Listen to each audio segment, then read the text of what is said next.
Welcome back, everyone. This is Thomas Triple T Tie with another new bullish crypto analysis. Before we dig in, when you find value at any time during this video, feel free to smash the like, ring my bell, hit subscribe, and leave a comment and tell me what you think.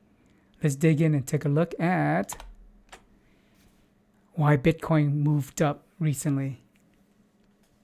I have a theory.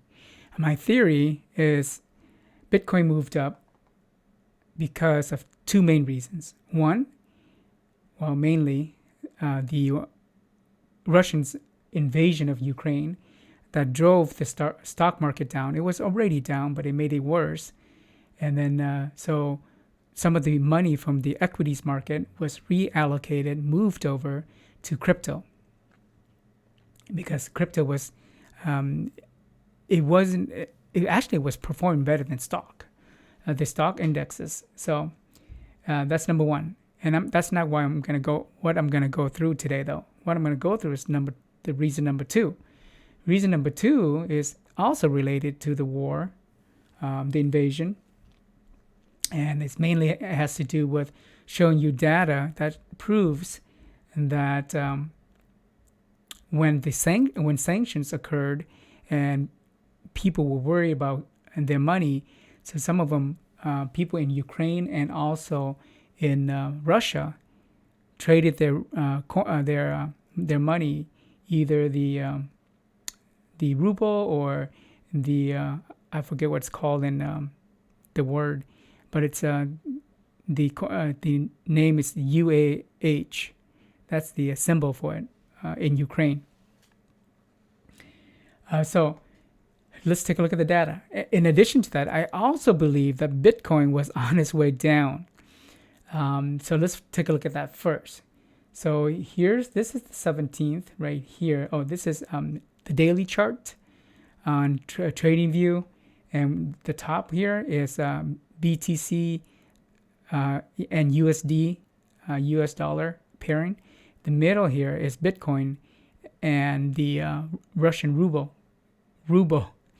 pairing, and below here is Bitcoin and the UAH pairing. That's Ukrainian money. Let's go back to the 17th. Russia was building up at the border, and they were just their troops were growing up to like about estimated 190,000 troops there, and so Bitcoin started dropping. You can see here, Bitcoin started dropping. It was up here roughly around 44.7, 44.8, and it dropped down to here as low as 36.9, 37, right? And then let's see what happens. And then it went sideways, and then there's more FUD, more talks about sanction and all that stuff. And then Russia did a full invasion. You see all these consecutive red candles here before the full invasion, right here on Bitcoin. Then the Russian announced the full invasion. But look what happened.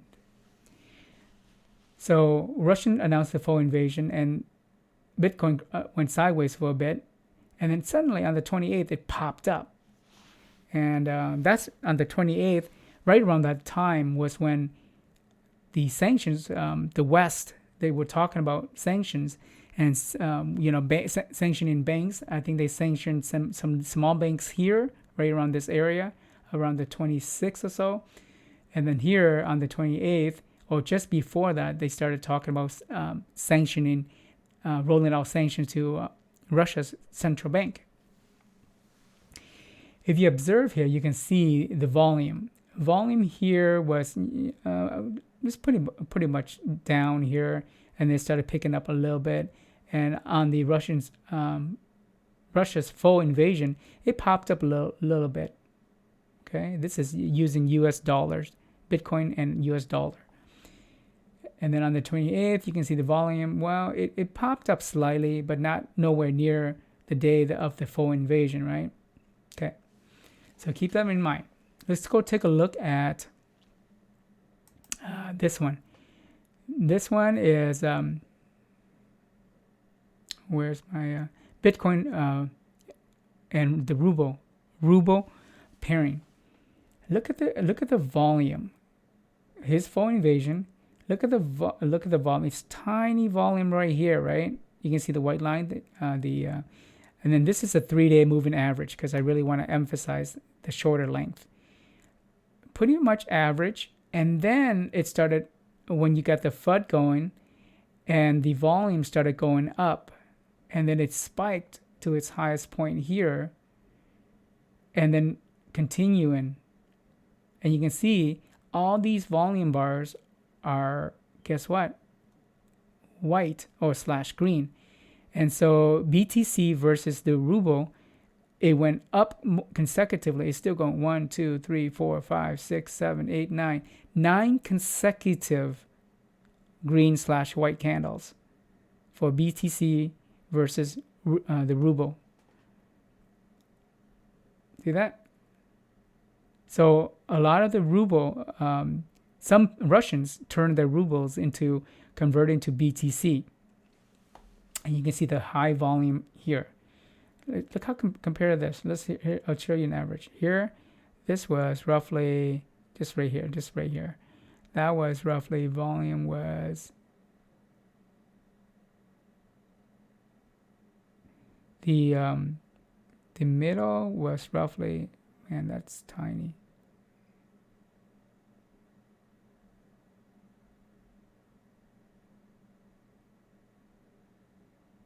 The high was that's too many numbers. I'm not going to go read through them because reading this and then reading all this, the high numbers, you can just look at the graph. It's a lot easier.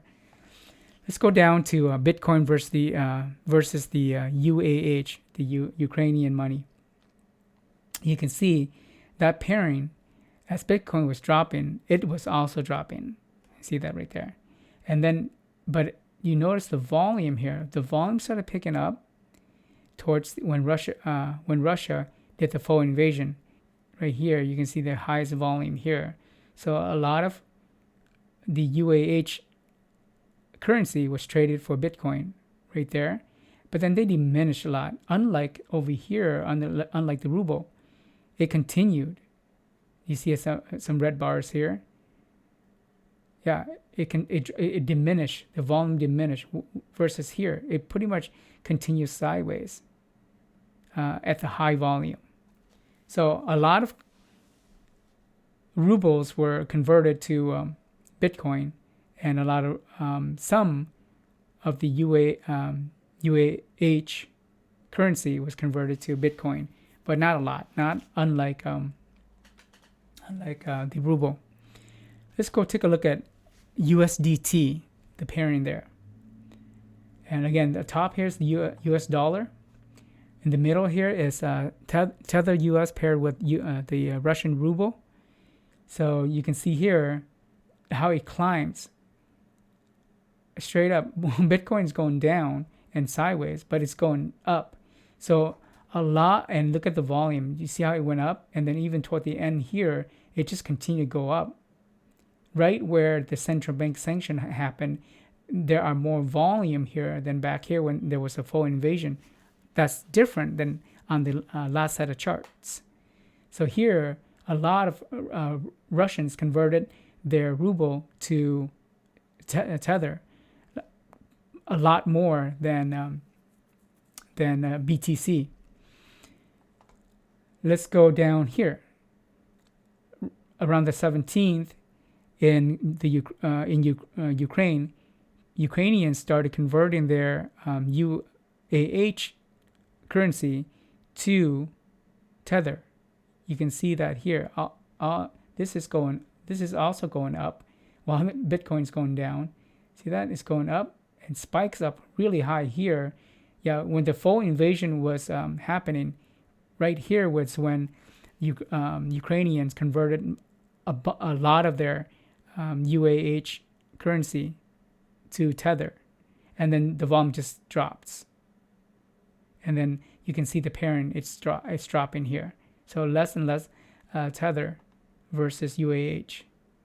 So that's pretty much, it shows us that based on the volume and the pairing price, it shows us that a lot of that money was converted a lot of currency from the ruble and also the UAH over to either Bitcoin or USDT, and from USDT they can convert it to other cryptos as well, and that's why we've been seeing crypto being in the green while the stock markets are in the red. And you can see that over here. This is the day when the U.S. market opened and it spiked up. It skyrocketed right here, Bitcoin, when the stock markets dropped and continue to drop. So what do I think will happen? I think in the when people are in an emergency case like war, and they're not looking to invest, right? They're looking to just to make sure their money and their capital is safe. Investing is secondary. They just want to move their money and keep it safe. And that's what they've done. And so what's going to happen is, as this war, this invasion continues, the longer it continues, the more they're going to hold out.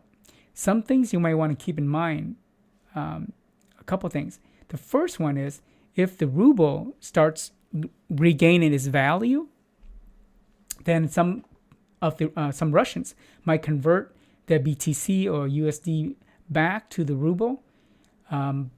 That's highly likely, but given the amount of sanctions Russia is facing, that might might take a little longer.